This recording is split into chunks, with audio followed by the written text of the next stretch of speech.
In this video, I'm going to break down what dyslexia is, my experience with it and diagnosis, and how this so-called disadvantage is actually a huge advantage in my life, with the hopes that anybody watching this with dyslexia or who want to be a bit more informed go away understanding how this can actually be a huge advantage for someone who has dyslexia.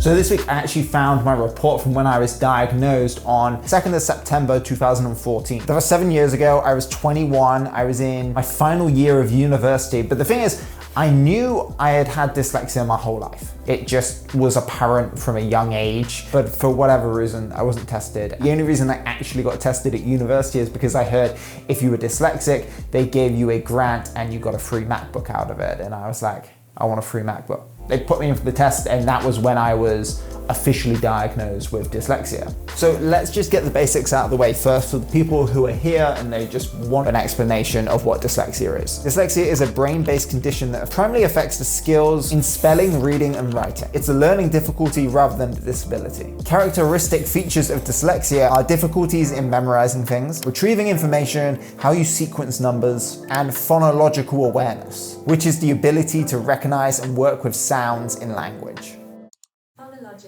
Literally part of dyslexia itself. Phonological. Why do they make these words so hard? But anyway, dyslexics literally think differently. We have a different wiring of the brain, which means we're really good at certain things, like coming up with creative ideas and solutions, but find it challenging to do other things like more traditional education and learning. Okay, so let's look at my brain for a second. The left side of your brain, or the left hemisphere, is in charge of languages, and the right typically handles more spatial activities. fMRI studies have shown people with dyslexia tend to rely more on the right hemisphere of the brain, so when dissecting languages, it takes a longer trip through our brain. Another way to think about it, and I'm going to put a travel spin on this, the average student gets from A to B pretty quickly, as if they were taking the motorway. But a dyslexic student will take the scenic route. It may take them a bit longer, but think about all the incredible things that they will see along the way. 5 to 10% of the population experience dyslexia, which means that's around 700 million people worldwide that have dyslexia. It has a tendency of running in families. Now, let me be clear here. Dyslexia has nothing to do with intelligence. A common misconception about people who have dyslexia is people think that they see letters backwards, like B as D or saw as was. But it's not a problem with seeing language, it's a problem with manipulating it. Hey, Editor Andy here from the future. I've been trying to think how to depict dyslexia to people who don't have it. And I've been looking online and reading what some academics have put, and I think I can demonstrate it with a book. Yeah, I've got a few.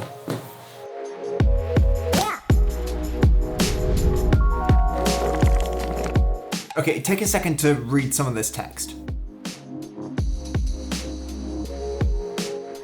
Was it frustrating, slow, hard to decipher? And that's kind of what it's like to be dyslexic, reading at that pace, sometimes rereading sentences to gain the full context. It's a slow and laborious process and mentally draining. People with dyslexia are able to think more creatively, more laterally, and more differently, which is a huge advantage in the real world. And we'll get onto that in a bit. But where it can be a big disadvantage is in the educational system if it's not picked up and recognized early. If children aren't given the right support at a young age, all those things that we mentioned before can be held against them. If unaware, teachers may think, well, that kid is just slacking off. Definitely had school reports that were like, gets distracted easily was the line all the time. And that comes across as he's not doing well or he's not good at this, which is not the case. When you're a kid, you have so much imagination, and our educational system, at least here in the UK, is so obsessed with conformity and measurement. They're not there to nurture creativity or innovation or all the things that people with dyslexia thrive at. All of this creativity is just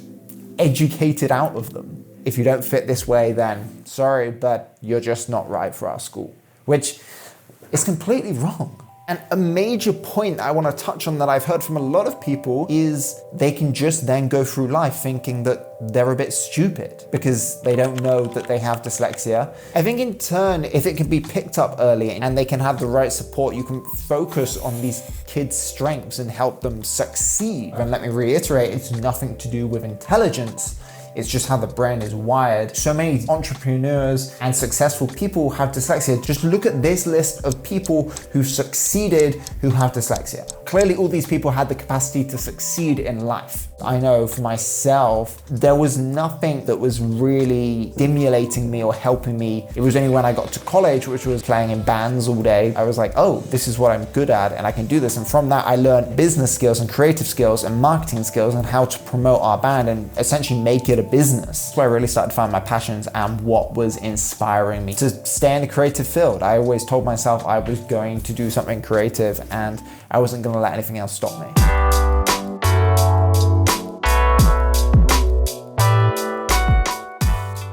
So 7 years on from my diagnosis, or 12 years since I left high school, I feel like I have a firm grip on the issues and how I can use it to my advantage. Making this video is a prime example. People with dyslexia tend to lose concentration on traditional reading and writing tasks. Doing the pre-production on my videos, that's the bit where I struggle the most. Struggling to concentrate, so gonna take a walk. But I did get the intro lines. It takes me like, I gotta get a few lines down and then I'm like, okay, I'm in the rhythm. But then I take a break like this. But then I come back and I'm in a good place. It's a process. I think this is the best way for me to show how I deal with dyslexia on a day-to-day basis. In writing, in reading, in spelling, just taking this quick 5-minute break, go to the shop, just get some fresh air or something and then come back to it. Kind of always helps me. In the last 2 to 3 years, writing and researching, reading has become a big part of what I do. If you look at my scripts or any writing I do, there's spelling mistakes everywhere and I rely on Grammarly and things like that. Also, I probably rely too much on Google fixing spelling mistakes so I don't kind of learn to correct them, if you know what I mean. Oh my God, so the irony in this frickin' video, I'm currently writing the script and I tweeted about how long it's taking me to write the script. I checked it and I deleted the tweet, but I've just copied in what I had. The irony of writing a script about dyslexia is it's taken 3+ hours for me to actually get the words following. I want to say flowing. Okay, I think that's right. Now I can tweet. I show you that because this happens to me on a daily basis. For me, it's always the video that I'm making. This is what I'm really excited about, what fuels me and pushes me on. So if I can just get past the research and the writing, as much as I love that, but it's the hardest bit to do, it takes up a lot of mental energy. If I know I get past that, I get into the filming and then I get into the editing.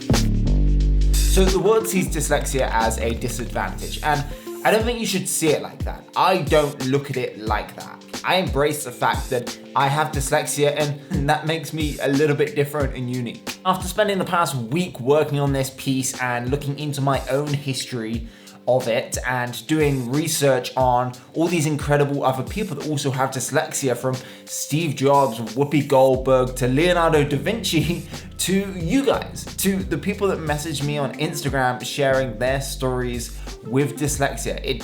It makes me even more proud to say that I'm dyslexic and to own that. And the thing is, all of our brains are variable to change. As adults with dyslexia, we can purposely train our brains to get better at certain things. Now, spelling isn't something I'm passionate about getting better at, but making films is. And writing is something I want to improve so I can tell better stories. And as a byproduct of that, my brain is learning and adapting, just like it would for anybody else. So thank you for listening to my story and watching this video. I hope you found it useful and informative, especially those who have dyslexia or think they might do, or a family member that may have it. I'm gonna share some useful links and resources in the description box below. This is a close topic to my heart and I've wanted to make this video for a while, so I'm glad that I've now been able to do that and share it with you. If you enjoyed this, I'd really appreciate it if you left a comment below and like this video and subscribe to the channel. Help support this channel grow. I'm trying to put out videos weekly right now. Yeah, I'm just really enjoying making these videos. Thank you for watching. Have a great rest of your day, and I will catch you guys in the next one.